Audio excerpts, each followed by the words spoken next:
E aí, turma, tudo certo? Vocês já ouviram falar no termo reserva cognitiva? Recentemente eu assisti um vídeo do canal do Pedro Psicólogo. Ele fala sobre 8 dicas com base na neurociência para um envelhecimento com qualidade. E nesse vídeo ele falou sobre reserva cognitiva e eu achei uma temática bem interessante. E por isso eu pensei, eu preciso fazer um resumo para não esquecer disso que ele falou. Então, vou mostrar para vocês o resumo para a gente não perder tempo. Contextualizando um pouquinho para vocês, esse aqui é o Pedro Psicólogo. No canal dele, ele fala principalmente sobre psicologia. E na hora de eu pesquisar sobre ele para falar aqui, eu fiquei, Pedro Psicólogo, mas qual que é o nome dele? E te confesso que na hora de pesquisar no canal, não tem muita coisa. Daí eu dei uma pesquisada um pouquinho maior. E ele é formado em psicologia pela Universidade Federal da Paraíba, UFPB, e ele tem consultório em João Pessoa. Nesse resumo que eu fiz, ele traz 8 dicas neurocientíficas para o envelhecimento com qualidade. Eu vou inverter o vídeo dele, que ele fala mais no final sobre o que é reserva cognitiva. Reserva cognitiva é a capacidade do cérebro de improvisar e encontrar caminhos alternativos para realizar tarefas, mesmo diante de danos ou declínios cerebrais. É como um fundo de emergência neural que nos ajuda a manter a função mental apesar das mudanças relacionadas à idade ou às patologias. Ou seja, é como se a gente tivesse uma reserva de emergência, onde a gente pode tirar, daí não dinheiro, como se fosse uma reserva de emergência, mas a gente tem reservas cognitivas para tirar desse local. Então, no início do vídeo, ele diferencia, entre o que é um envelhecimento saudável e um envelhecimento patológico. O envelhecimento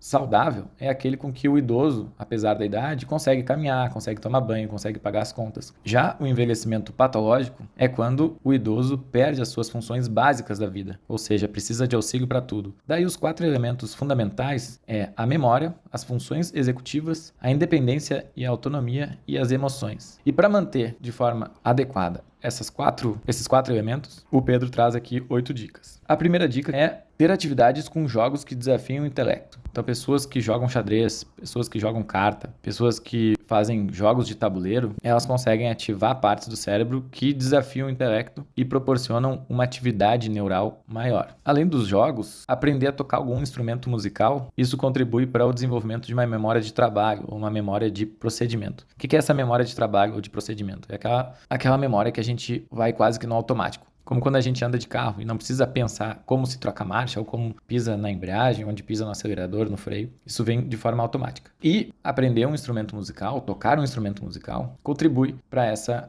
ativação da memória de trabalho. É óbvio que a gente consegue com várias outras coisas, mas o instrumento musical é ótimo nesse sentido. Em terceiro lugar, é o mais óbvio que a gente conhece, que é dormir bem, comer alimentos saudáveis, ter prática de exercícios físicos, ou seja, ter uma vida saudável é o básico para a gente poder ter um envelhecimento saudável no futuro. Então a gente acaba só focando aqui em comer bem, se alimentar, fazer exercício físico, tentar dormir bem, mas outros aspectos, esse aqui que eu acho que é o mais interessante, que contribuem para a reserva cognitiva, é ter interações sociais ricas. Então essa pessoa aqui, tem os amigos de infância, que depois tem novos amigos na faculdade, depois mais amigos e tem um vínculo de amizade ao longo da vida com essas pessoas, contribui para que ela tenha um envelhecimento melhor, porque ela vai criando interações sociais ricas. Ele fala no item 5 sobre o bilinguismo e o poliglotismo, ou seja, aprender mais línguas, falar mais outras línguas, ter maior vocabulário, falar inglês, falar espanhol, que é o mais tradicional nosso aqui, mas além disso tentar aprender um pouquinho sobre alemão, aprender um pouquinho sobre italiano e praticar isso ao longo da vida é fundamental. E é claro, crianças têm uma capacidade muito maior de aprender essas línguas, mas não significa que adultos não possam aprender novas línguas. E o mais importante, crianças que param de falar inglês, por exemplo, ou espanhol, aprenderam a falar e pararam de falar ao longo da vida, também não adianta muito, tem que continuar falando e praticando. Eu, por exemplo, aprendi alemão na escola, fiz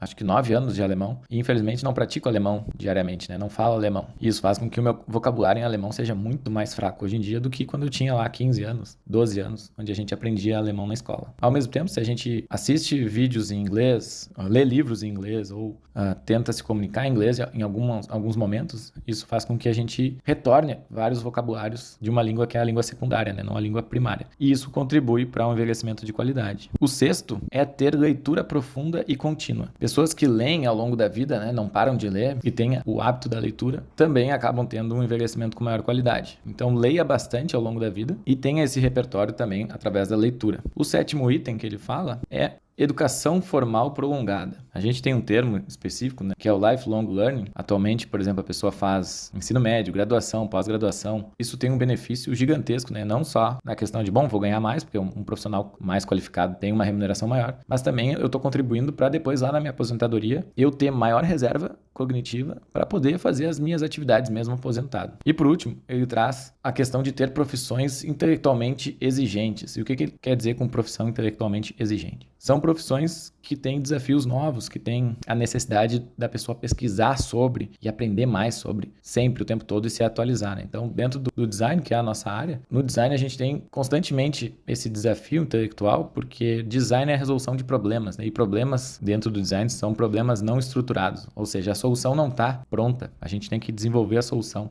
E isso exige bastante, né, de um intelecto, de uma pesquisa e da pessoa cada vez aprender mais. E eu tentei relacionar daí esses dois itens aqui, porque o item 8 e o item 7 tem tudo a ver. Eu sendo professor de design, eu percebo que quanto mais eu ensino, mais eu aprendo. Então, ensinar algo para alguém vai te ajudar bastante também a aprender e manter esses dois elementos aqui, o item 8 e o item 7, para ter maior reserva cognitiva. No final das contas, então, para que a gente tenha um envelhecimento mais saudável, o ideal é que a gente, ao longo da vida, crie essas reservas cognitivas. E depois, na nossa velhice, isso vai virar dividendos cognitivos. Ou seja, eu posso ir tirando um pouquinho cada vez mais ao longo da minha velhice. Fazer uma poupança neuronal me ajudaria depois lá na velhice para quando precisasse de maior capacidade neuronal. E no vídeo ele fala assim, imagina uma pessoa que acaba tendo Alzheimer ou mal de Parkinson ou algum envelhecimento natural e acaba perdendo, né, suas capacidades neuronais ao longo do tempo. Se a pessoa tivesse maior capacidade antes, talvez esse percurso de envelhecimento fosse mais prolongado, fosse algo não tão radical do que a pessoa que nunca teve esse exercício neuronal tão ativo. Então eu trago aqui que nós teríamos daí uma poupança neuronal, mas que na verdade, se a gente parar para pensar, isso é tesouro direto, né? Vale mais do que a poupança e acompanha a taxa Selic, acompanha a inflação. Então, quanto mais o tempo passa, o nosso tesouro direto da reserva cognitiva, ele vai indo junto com a gente até a velhice. Por isso que existem vários idosos com 80, 90 anos que têm uma inteligência absurda e que têm uma visão ainda de mundo, que têm uma capacidade de reflexão e de comportamento que a gente fica muito impressionado. Se vocês gostaram desse resumo, comentem aqui embaixo e tentem manter essas dicas ao longo da vida de vocês, para que a gente possa chegar daqui a uns 50, 60 anos. 50, 60 anos, será? Pode ser. Com 100 anos de idade. Eu, no meu caso, né, teria 100 anos no final das contas. Mas ainda com qualidade de vida, o que é um mega desafio. Então esse aqui foi um resumo não de livro, mas um resumo de conteúdo. E se vocês gostaram desse formato, me digam, que a minha ideia é também fazer mais assim e sempre conectando pessoas, né? Que eu gostei bastante do vídeo do Pedro Psicólogo. E vamos nos falando. Um abraço, tchau!